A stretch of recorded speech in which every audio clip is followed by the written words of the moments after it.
Muy buenos días, bienvenido a su programa Sensor Oaxaca de Canal Gente Libre. Yo soy Samael Hernández y lo invito a que nos acompañe para comentar temas muy interesantes de lo que pasa en la educación en el Estado. No al margen, pero sí en el contexto de lo que en esta semana ha llamado la atención, que pues son las elecciones en el Estado de México, en Nayarit, en Coahuila, que parece que pues van a definir o van definiendo poco a poco el perfil de lo que podría ser el escenario del 2018. Todo apunta a que los resultados en el Estado de México lo que demuestran es que la oposición sola no es decir, cada quien por su lado, no puede derrotar a la maquinaria priista.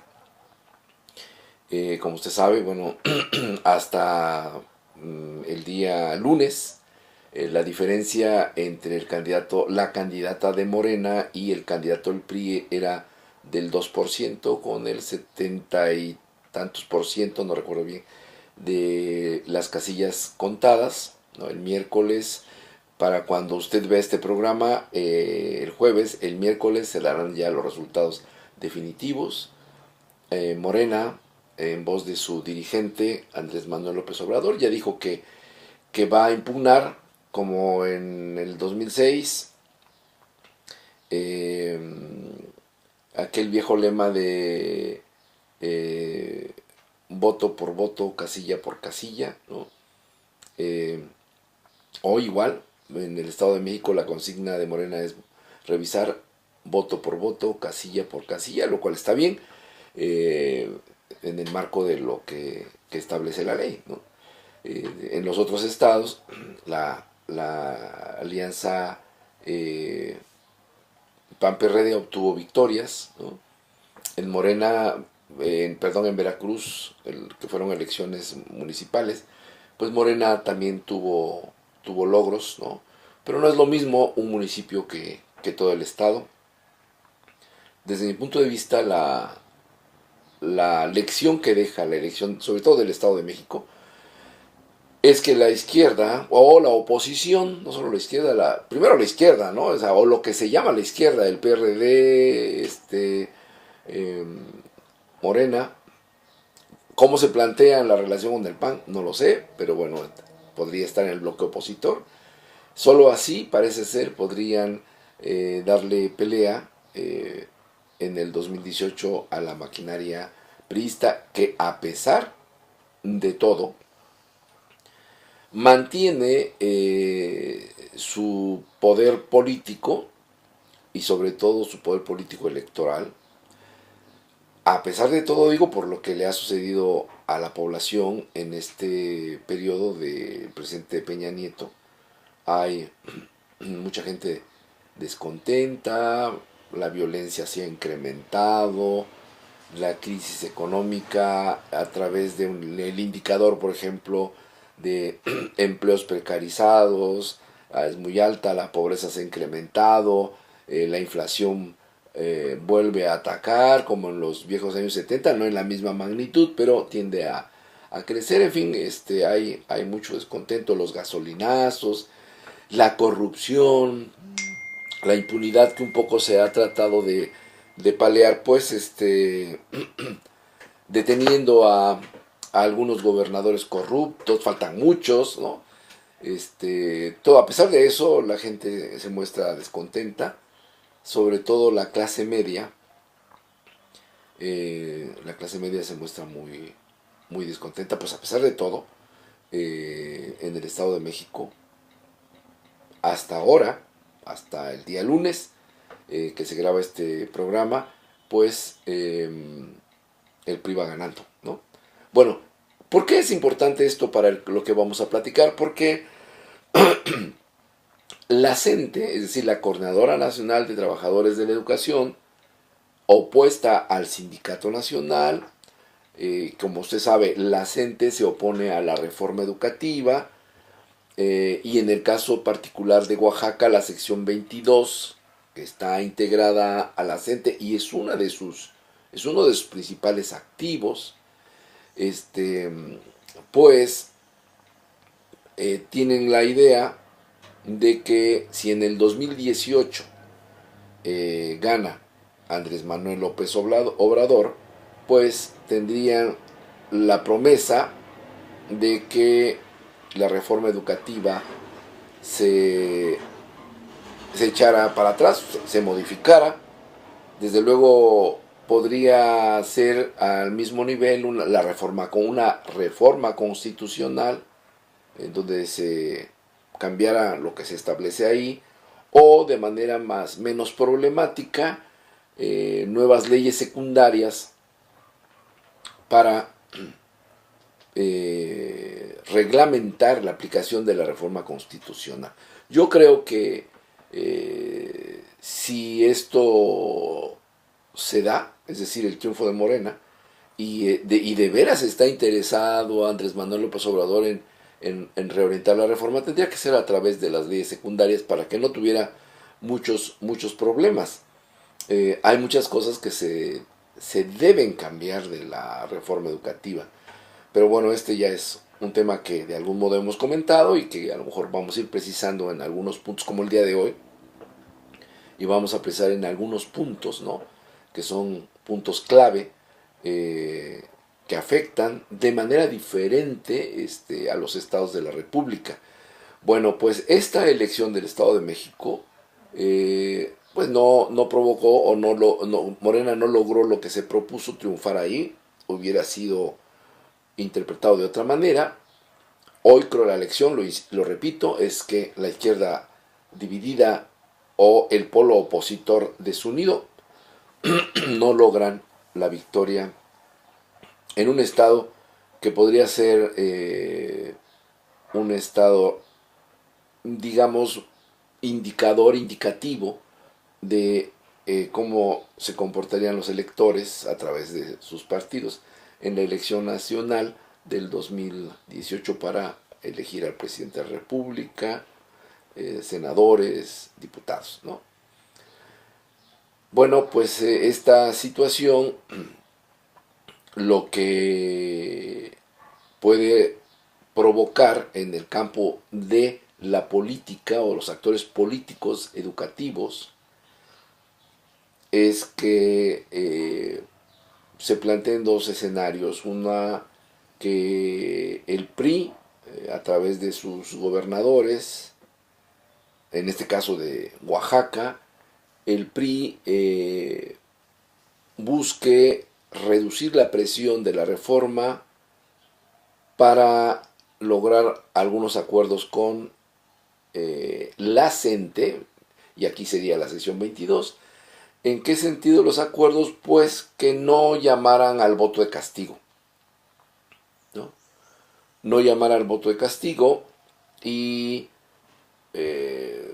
permitir que los profesores priistas, porque los hay, pues trabajen a favor del voto de este partido para el 2018 aquí en Oaxaca, por ejemplo. Ese podría ser un escenario, o sea, reducir la presión, ¿no?, de la reforma, que en Oaxaca sería relativamente fácil, porque la sección 22 no ha permitido que en muchos casos se aplique la reforma. Por ejemplo, hay algunos analistas, como Carlos Loret de Mola, Carlos Ornelas, que aceptan la hipótesis de que la reforma se está aplicando. Sí, se está aplicando en el resto del país, ¿no?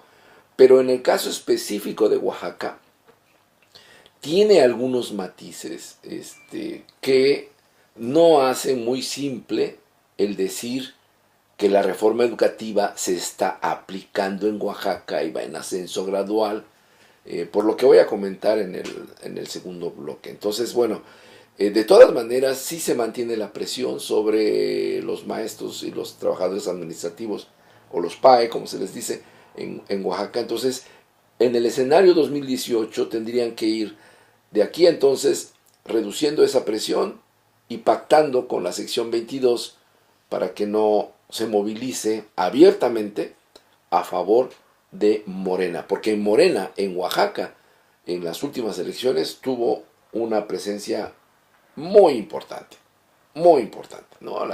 Prácticamente la segunda fuerza electoral después del PRI. El otro escenario es que la política de aplicación de las evaluaciones y de querer imponer a toda costa, sobre todo la parte laboral de la reforma educativa, porque por ejemplo aquí en Oaxaca los programas de hecho no se aplican, son pocos los directores de las escuelas que aceptan su aplicación bajo el riesgo de que sean sancionados por su sindicato, ¿no? Bueno, les decía que se siga ejerciendo la presión, sobre todo en la parte laboral, con las evaluaciones, los descuentos, etcétera, las reubicaciones. Entonces esto no haría posible un acuerdo entre el gobernador del estado y la sección 22, ¿no? Que la sección 22 siempre ha afirmado que a partir de que se creó el nuevo IEPO en el 2015, la sección 22 se declara en resistencia, y lo que significa es que no obedecen ninguna orden que se dé desde el IEPO. Pero esto tiene sus matices, porque no es una resistencia total, ¿no? Hay ciertos acuerdos tras bambalinas que al mismo tiempo que resuelven quizás algunos problemas, confunden mucho tanto a la opinión pública como a los trabajadores del sindicato, porque no saben cómo actuar, porque algunos acuerdos, algunos arreglos que se hacen con el IEPO o el nuevo IEPO, pues van en contra de los acuerdos que toma la Asamblea Estatal, que es el máximo organismo después de los congresos que opera las decisiones del sindicato. Entonces, esta situación de aplicar a rajatabla la reforma educativa puede generar una situación en la que la sección 22, que ya está predispuesta, se declare a favor, abiertamente, a favor del voto opositor, porque no van a decir por Morena, porque su principio rector les prohíbe, entre comillas, ¿no? Declararse a favor de un partido político, pero bueno, lo pueden declarar así como un voto de castigo al PRI, ¿no? Y más aún porque además no ha habido una acción clara del gobierno del estado en uno de tantos, pero uno importante políticamente, de la sección 22, que es el castigo a Gabino Cue y a parte de sus administradores. Recientemente se detuvo al que fue responsable, el titular del sector salud, al doctor Tenorio, Germán Tenorio. Se le detuvo efectivamente, y eso manda una señal de que, bueno, se está haciendo algo. Van a seguir haciéndolo, quién sabe. Hay otros funcionarios que están ahí mencionados. El propio gobernador, que es lo que les interesa a los de la sección 22. No les interesa mucho Tenorio, el otro, aquel. Les interesa la cabeza de Gabino Cue para poner el ejemplo. ¿Por qué? Porque dicen ellos que el ahora exgobernador Gabino Cue los traicionó precisamente con el decreto de la creación del nuevo IEPO, ¿no? Eso es un elemento que se puede manejar, sobre todo por los grupos más radicales, para decir, no, pues no solo no nos ha cumplido las demandas educativas, laborales, etcétera, sino la definición política, que a pesar de no ser del PRI Gabino, no ha sido castigado aun y cuando lo ha condenado el movimiento democrático de los trabajadores de la educación. Bien, gracias por seguir con nosotros. Le comentaba en el primer bloque, con el que pretendo contextualizar lo que voy a decirle,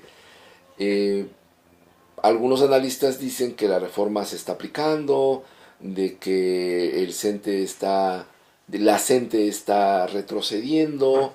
Pues sí, en general eso se puede apreciar. Yo tengo mis razones por las que la CENTE ha tenido esta dificultad. Pero en el caso de Oaxaca, que vamos a tomar como el caso, el ejemplo, no se puede decir así tan sencillamente que la CENTE, aquí la sección 22, ¿no? La sección 22 está retrocediendo.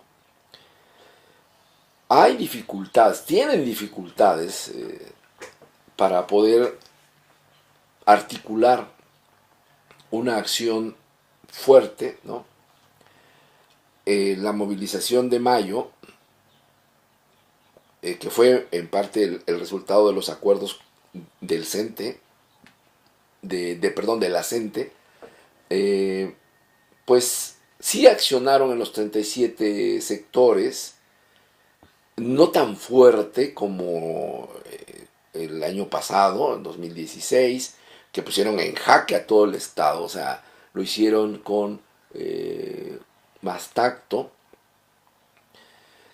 en parte porque tienen problemas serios. Bueno, uno de ellos, por ejemplo, es que no les han dado la toma de nota, y eso les preocupa porque evidentemente su dirigencia está en la ilegalidad, ¿no?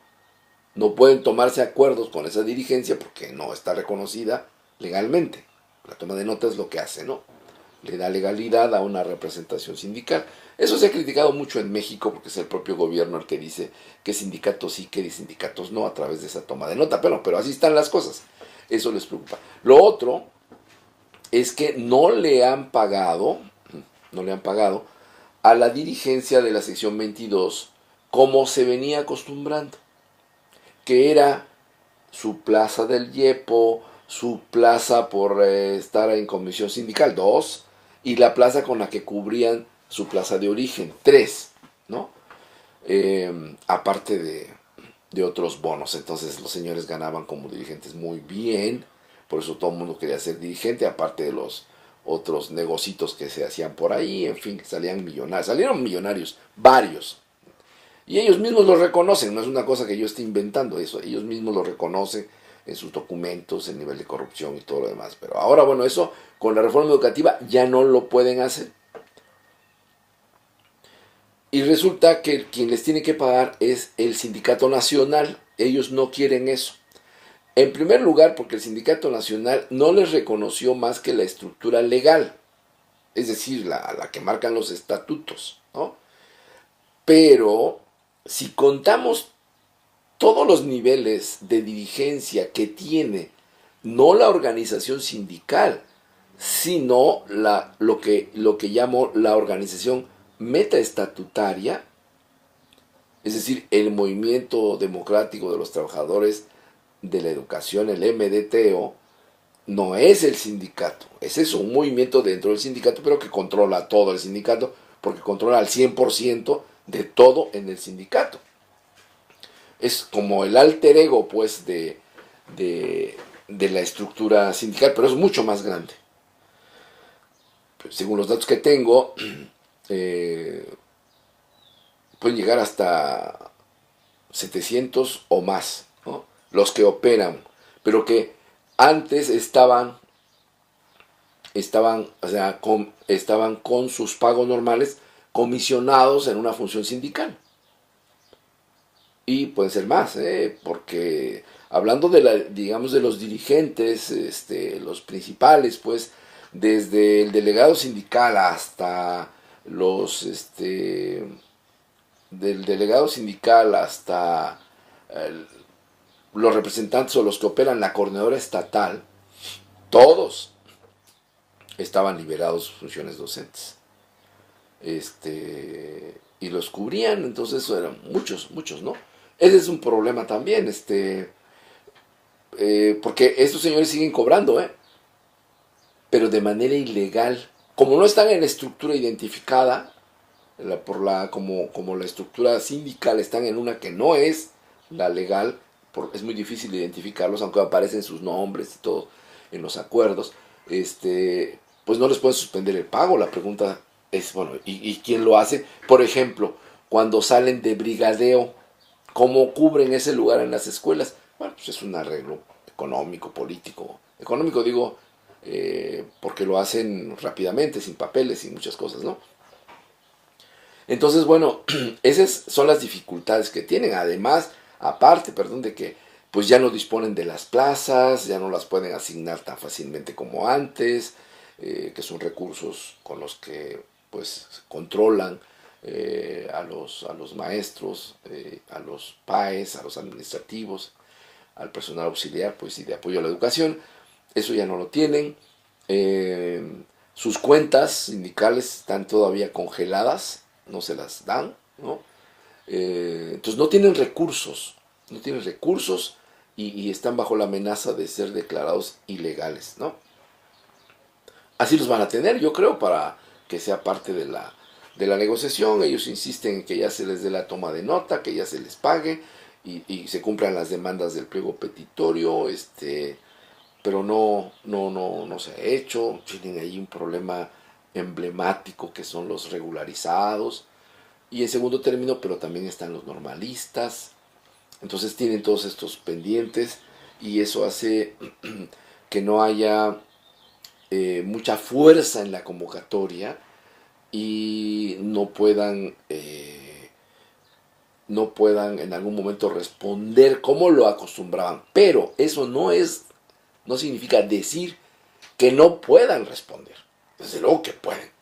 Y con la tasa mínima, que se movilicen entre 5 y 7 mil en el Estado, paralizan al Estado, porque son muy disciplinados, saben muy bien dónde apretar las tuercas, ponen en jaque al Estado, y eso obliga a que muchos se sumen a la movilización cuando ven que esta va en ascenso. Así que yo no vería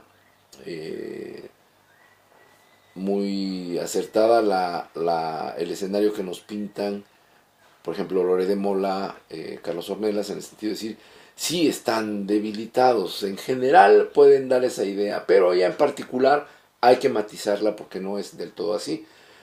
Y un tema que me parece a mí muy importante y muy delicado es que es todo esto que les acabo de platicar, de sus dificultades, de que están en contra de la reforma, de que rompieron con el IEPO. ¿Qué significó en los hechos, o qué ha significado en los hechos? Bueno, en los hechos ha significado que la sección 22 ha declarado que no va a entregar y no ha entregado ninguna información al IEPO. Aquí es donde vienen aquellos arreglos en lo oscurito que le decía. No entregar ninguna información al IEPO. Pero entonces, ¿cómo se integran los pagos? Tienen que entregar la información de quienes están en el sistema o no. Ah, no, esa sí la entregan para que se generen los pagos, ¿no? Entonces haga usted de cuenta que están los 82,000 trabajadores, y entonces, aunque no tienen relación con el IEPO, eso es lo que dicen, en lo oscurito pues sí pasan, ¿no? Los datos para que se hagan los pagos, ¿no? Para que se integre la nómina del correspondiente y se emitan los pagos, ¿no? No están de acuerdo en que la evaluación determine quiénes son los nuevos que ingresan, ¿no? Porque ya sabe usted, la evaluación dice que todos los aspirantes, que incluyen aquí mayoritariamente a los de las normales, tienen que ser evaluados y luego determinados como idóneos o no. Si son idóneos, pues ya se les contrata, y bajo ciertas condiciones, etcétera. Pero se les contrata y se les envía a las escuelas con órdenes directas del IEPO. Eso no lo quiere el sindicato, los ha rechazado, los ha rebotado a las escuelas donde llegan, que no, porque si viene directo del IEPO no, porque hay un procedimiento, etcétera, etcétera. ¿Cuál es ese procedimiento? Bueno, pues el procedimiento es que anteriormente, antes de la reforma, había una comisión mixta de cambios y contrataciones. era una comisión estatal, una comisión mixta integrada por funcionarios del IEPO y por representantes sindicales del más alto nivel, es decir, estatal. Esa comisión pedía información de todos los niveles educativos, desde educación especial, inicial, preescolar, primaria, secundaria, en todas sus modalidades, y se empezaba a ver las necesidades reportadas por cada uno de esos niveles de personal, ¿no? Personal docente y personal de apoyo a la educación, o sea, los PAES, ¿no? Y se detectaban las necesidades y esas necesidades, ¿no?, permitían los cambios de lugar de adscripción de los maestros y de los administrativos. Por ejemplo, un profesor ubicado en la región Mije de Oaxaca, en una localidad determinada, por las razones que sea, y teniendo ya la antigüedad mínima de 2 años, él desea cambiarse de esa escuela que está en esa localidad, que está en una zona escolar, a otra zona escolar, por lo que usted quiera, porque ahí vive su familia, porque tiene mejor comunicación esa zona, por lo que usted quiera. Pero quiere cambiarse de zona. Obviamente, ese cambio va a implicar que él deje un lugar y llegue a otro. Entonces, se hacían las cadenas que permitieran estos cambios. Entonces, se hacía una cadena, este maestro quiere llegar a esta escuela, pero en esta escuela este maestro quiere irse a esta otra escuela, y hacían una cadena así que iba cubriendo esos huecos. Al final quedaba la vacante de la primera, digamos, la que tomo como ejemplo. ¿Con qué se cubría? Con las nuevas contrataciones. Por eso primero se veía cuánta necesidad de docentes y de personal administrativo había, porque las cadenas no podían ser superiores en número a la cantidad de recursos que se necesitaban y que además tenía que autorizar la Secretaría de Educación Pública. Entonces, si la Secretaría de Educación Pública, digamos, autorizaba 100 plazas, olvídese de los niveles porque eso complica el ejemplo, 100 plazas, entonces se podían armar 100 cadenas para que al final quedaran 100 vacantes en los puntos de origen, digamos, y con eso se cubrían con las nuevas plazas.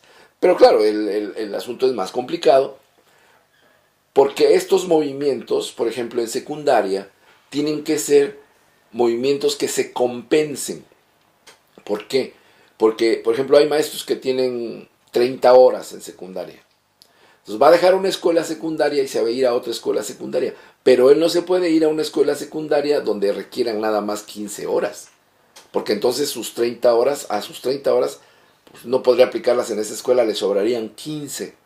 Entonces, si sale con 30 de acá, tiene que entrar a una escuela donde falten 30. Y se va compensando.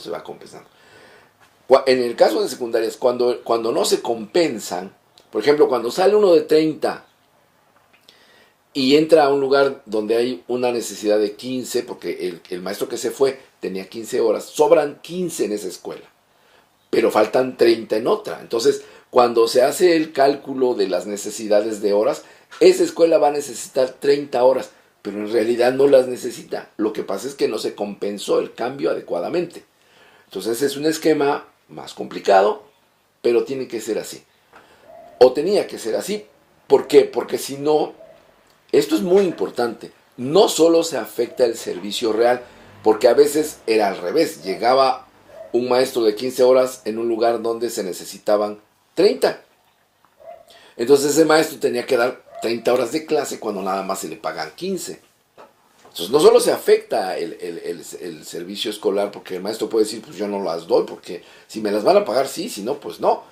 No solo se afecta, sino que además Cuando es al revés, o bueno, incluso en ese caso, técnicamente se le está creando un pasivo al gobierno federal y eso legalmente está penalizado. No se pueden crear pasivos al gobierno federal. Es decir, todo lo que se use tiene que ser lo que está aprobado en el presupuesto anual del gobierno federal. Incluye esto el ramo de educación. Entonces, bueno, todo esto que se hacía, aún con todo, el sindicato muchas veces violaba esas reglas, pero esos casos se discutían en la comisión mixta de cambios y contrataciones, es decir, si las violaban, se revisaba, se veía cuál era la necesidad real, cuántas plazas autorizadas, se analizaba qué era lo que había pasado y al final se llegaba a un acuerdo que trataba de compensar o buscaba la manera de restablecer el equilibrio de la distribución de los recursos en cuanto eran afectados o por la forma en que eran afectados con los cambios de zona a zona de los trabajadores de la educación. Bueno, eso hoy está muy revuelto. Mire, el nivel de educación primaria, es decir, todos los directivos y maestros del nivel de educación primaria, ya están convocando para que se hagan sus cambios de zona escolar a zona escolar. Y hablan de la comisión mixta, pero ya no dicen de cambios y contrataciones, ya dicen la comisión de cambio y las contrataciones. Bueno, ¿por qué es importante esto de las contrataciones? Primero, de cuántas plazas disponen, en este caso de primaria, docentes y PAES, disponen para digamos que, promover ya los cambios, ¿no? ¿Cómo lo van a calcular? Fíjese bien que les dije al principio que la sección 22 no le está dando información al IEPO de nada, en teoría. Bueno, no en teoría, declarativamente, digamos, no le está dando nada de información. Entonces, si no está dando nada de información, la pregunta es, ¿cómo se entera la autoridad educativa, que es el IEPO, de las necesidades de las escuelas, de personal? Probablemente ahí haya otro arreglo en lo oscurito, en donde los directores, fíjense bien que digo los directores, van al IEPO y dicen, yo tengo esta necesidad, necesito maestros, ¿no? Bueno, ¿por qué? Porque creció mi escuela, un grupo más, etcétera, ¿no? Nunca para abajo, siempre para arriba. Aunque primaria ha decrecido. Ese es otra variable que habría que considerar, ¿no? ¿Cómo va a haber incremento si la matrícula de primaria va para abajo? Gracias por seguir con nosotros. Les estaba platicando en el bloque anterior que el nivel de primaria en Oaxaca, obviamente controlado por la sección 22, pues ya convocó a sus cambios de zona a zona. Pero hay varias preguntas, porque ¿cómo convocan si no saben cuántas plazas están autorizadas? Porque ahora las plazas ya no se autorizan solamente y se mandan para que se dé la contratación, sino que el problema es que ahora se detectan las necesidades y se concursan las plazas, es decir, se evalúan a los aspirantes y una vez que son evaluados, pues ya se sabe a quién le va a tocar la plaza y ya nada más es asignar a la persona, a la función. Es decir, el sindicato, por sus declaraciones, porque no tiene comunicación con el IEPO, no sabe de cuántos recursos va a disponer. En primer lugar, porque esos recursos ya tienen nombre y fueron a través del proceso de evaluación. A ellos no les gusta eso, a los idóneos no los quieren, a los enviados por el IEPO de manera directa no los quieren, quieren que se dé como antes en la comisión mixta de cambios y contrataciones. Eso ya no opera.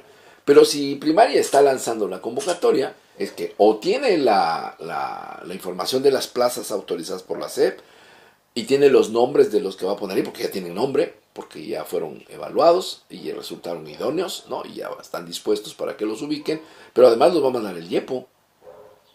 ¿Cómo va a resolver eso? Porque la ley dice que los tiene que mandar la autoridad directamente a donde se necesite. Ellos podrán hacer sus cambios, pero al final, el vacío que quede, la vacante que quede en la escuela X, el IEPO manda la orden directa para que se ubique ahí.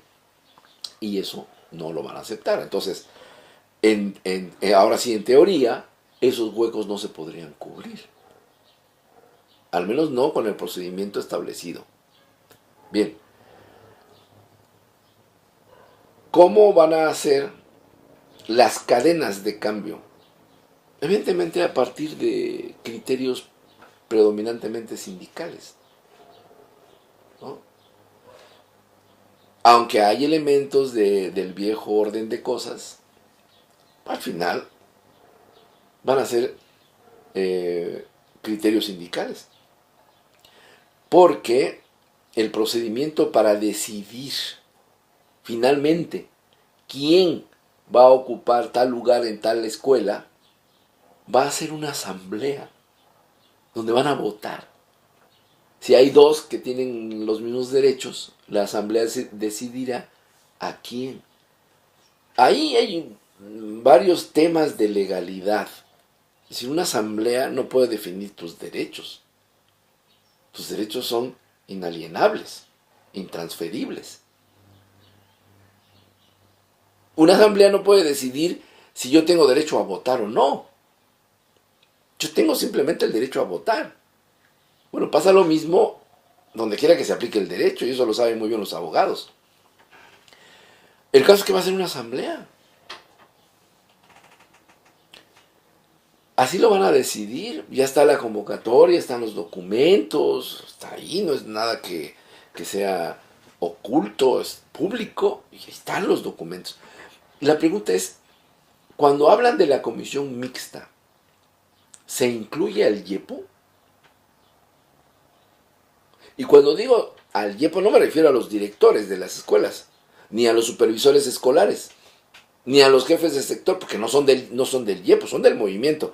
Cuando digo IEPO me refiero al jefe de departamento de primarias, o la dirección de primarias, o como se le llame ahora, al cargo del responsable del nivel de primaria, y de ahí, en el IEPO central, pues son los que integrarían esa comisión estatal para el caso de primarias. Bueno, antes no era así, antes era una comisión estatal que integraba todo, y era la que finalmente decidía. Eso va a haber una comisión estatal mixta, va a participar el IEPO, porque el procedimiento es otro. Aunque se parezca al anterior, hay varios aspectos que no se cubren. Esa va a ser una cuestión, porque además lo empieza a hacer el nivel de primaria, pero a rato lo va a hacer el nivel de secundaria, en todas sus modalidades. A rato va a ser preescolar. Todos pues, todos los niveles educativos van a seguir el ejemplo de primaria, porque muchos más se quieren cambiar, y bueno, están en su, digamos, derecho de quererse cambiar, pero ahora la ley no permite hacer el cambio así. Esas comisiones mixtas con la reforma educativa desaparecieron. Ahora es otro el criterio. No obstante, aquí la sección 22 va a instrumentar un procedimiento, al menos hasta donde sabemos, en primarias. Yo tengo los documentos, en donde primaria ya está convocando, tienen su formato, sus criterios, tienen todo, para empezar a hacer sus cadenas, pero todo esto no encaja. Esto se va a realizar en el mes de julio de este año, para poder iniciar el ciclo escolar. Si el gobierno del estado no reconoce esos cambios, el primer problema que va a tener es, ¿y cómo los va a identificar? Porque se supone que la sección 22 no le pasa los reportes. Y si les pasa los reportes, dos cosas: la confusión entre la gente de base del movimiento y la complicidad del IEPO, porque está enterado de que se están haciendo esos cambios y no sabemos si se están compensando, si se están haciendo adecuadamente, si no va a quedar ahí un pasivo para el gobierno federal, o para el propio gobierno del estado, porque la federación dice, bueno, tú me dijiste, yo lo apliqué, pero de esas 50 plazas nada más te voy a dar 20 y las otras 30 las pagas tú. Esta es una situación muy delicada, no solo en términos técnico-administrativos, sino también por lo que implica esto que está haciendo el nivel de primaria, o va a ser, pero ya está decidido, incluso a nivel estatal también ya está decidido, que se van a hacer así. Por eso aquello de la demanda de la sección 22 de la famosa bilateralidad, es decir, que regresen al mismo esquema, el de antes, para que se forme la comisión mixta, para que ellos tengan jefaturas de departamento, direcciones, como antes del nuevo IEPO. Eso es la bilateralidad. Entonces, como no está funcionando la famosa bilateralidad, al menos no abiertamente, pues hay unilateralidad, es decir, la sección 22 lo está haciendo. Pero el gobierno del Estado y el gobierno federal no han dicho nada.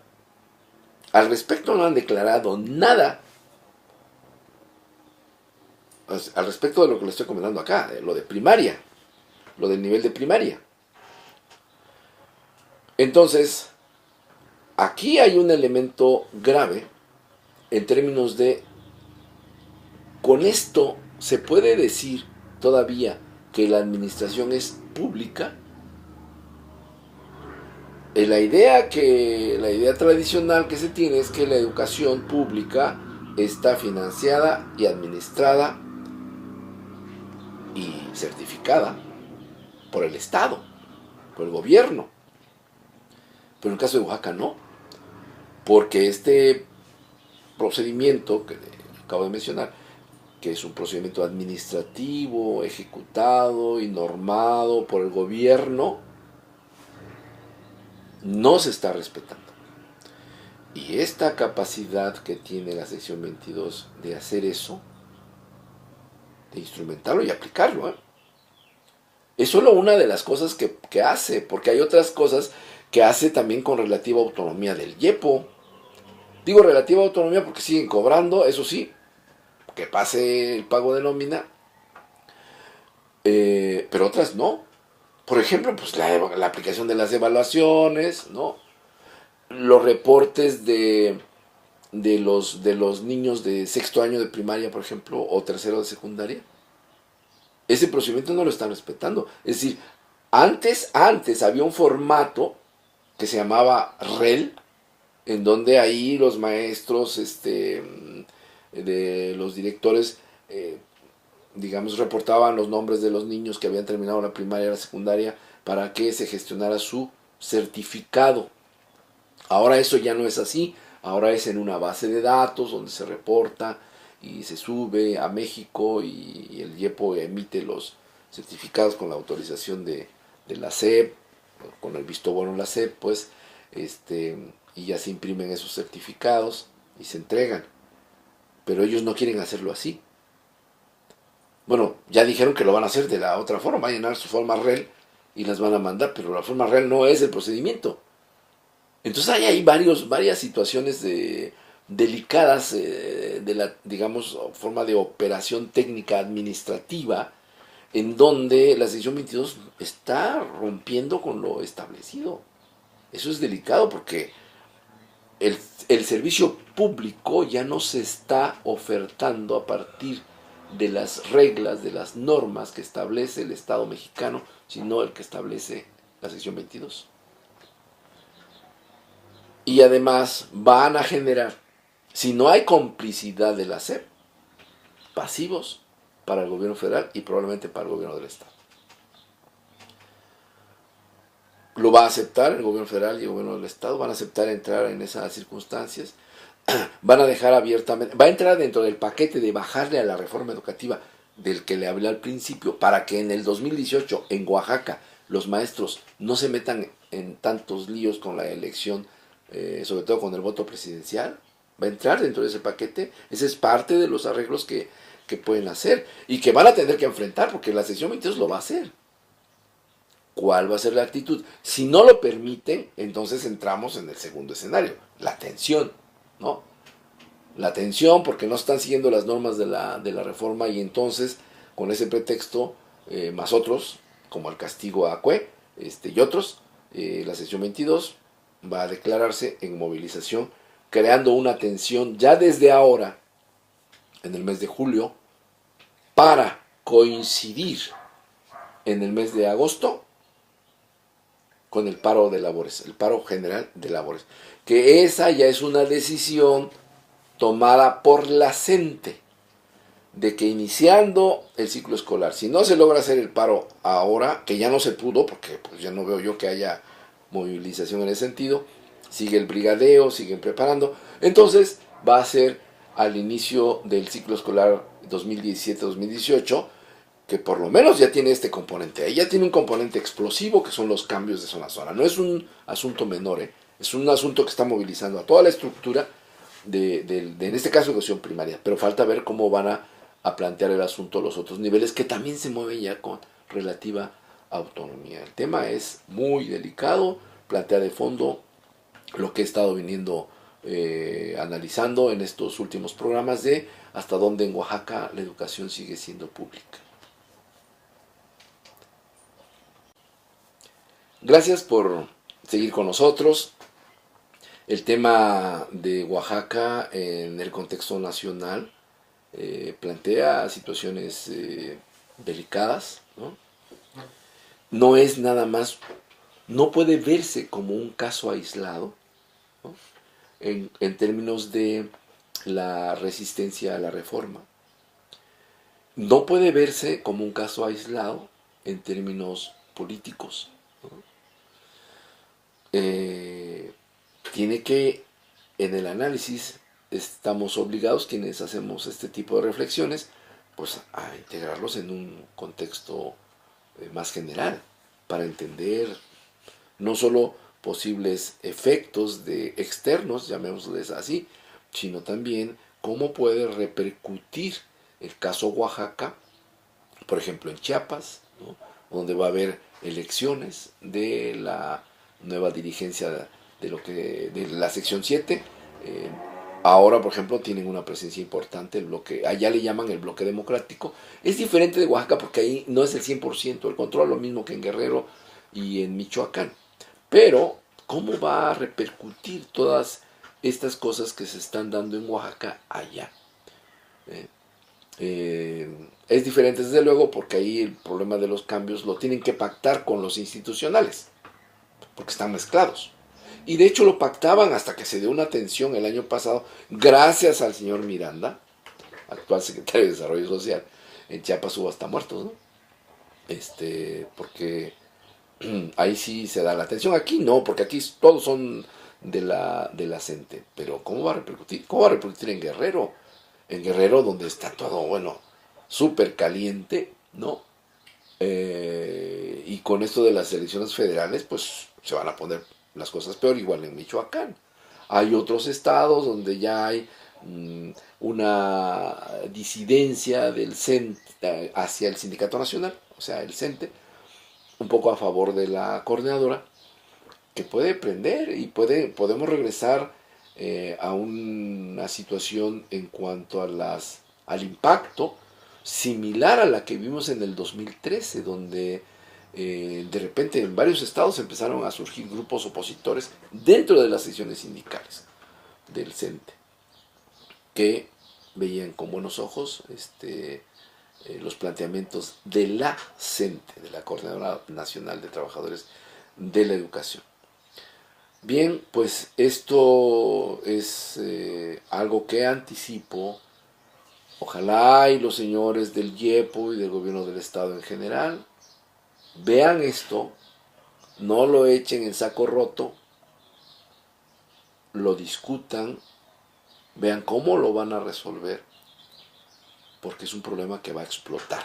Ya decía Reyes Heroles, el viejo Reyes Heroles, problema que se soslaya, estalla. Y esa es una regla de oro en política, al menos en México.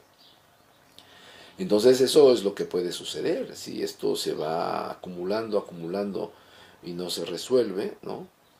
Sabemos que hay pláticas con la sección 22, Sabemos que últimamente hubo ciertas tensiones eh, que pues, marcaron una distancia entre el gobierno del Estado y la sección 22. Sabemos que la sección 22 mantiene sus brigadas operando en todo el Estado, explicando, llevando el mensaje de ellos, desde luego, hacia sus bases. Ahora no hubo una reacción fuerte de la población porque las acciones de mayo, las que le comenté en el primer bloque, estas acciones pues no fueron muy intensas, ¿no? Y sin embargo, hubo actos de provocación, como el incendio de la puerta de una escuela, hubo presiones de violencia sobre otras escuelas, no muchas, pero sí hubo, a pesar de todo. ¿Por qué? Porque se está dando aquí un elemento que no antes no aparecía con mucha claridad, que son los padres de familia, sobre todo ahora en algunas ciudades de Oaxaca. En el medio rural hubo casos de protesta, sobre todo de autoridades locales que no estaban de acuerdo con la sección 22, porque ya habían hecho algunos acuerdos con ellos. A esas autoridades de usos y costumbres se les señalaba por parte de la sección 22 como del PRI, pues obviamente no eran del PRI, pero no querían poner al descubierto que tenían una contradicción ahí fuerte con esos padres de familia. Eso lo llevaron incluso al seno de sus congresos para discutir ya el asunto de los padres de familia, en eso están. Y de ahí también el brigadeo. Pero por parte del gobierno del Estado, a los padres de familia los tiene prácticamente abandonados. No tienen instrumentos para fortalecer su relación con las escuelas. Y no me refiero a que se peleen con los maestros, no, sino que haya un instrumento que permita que padres de familia, profesores, autoridades locales puedan concertar que pues la mejora del servicio, o en algunos lugares cuando menos que se mantenga el servicio. Y esto va a tener un, una edición, que no sabemos cuál va a ser, una nueva edición, como si fuera un libro, digamos, en agosto, porque si la edición 22 empieza con un paro, estos padres de familia van a empezar otra vez a salir a la luz. ¿En qué contexto se van a mover? En el de la presión, porque no tienen ningún instrumento que les permita regular su comunicación con los directores de las escuelas. No lo hay. Y ese es un grave problema. Gracias por estar con nosotros en esta emisión de Sensor Oaxaca de su canal Gente Libre. Yo soy Samael Hernández, le invito a que nos vea en el próximo programa, y mientras tanto le deseo que la pase muy bien con su familia, su trabajo, y que a pesar de los pesares sea usted feliz. Muchas gracias.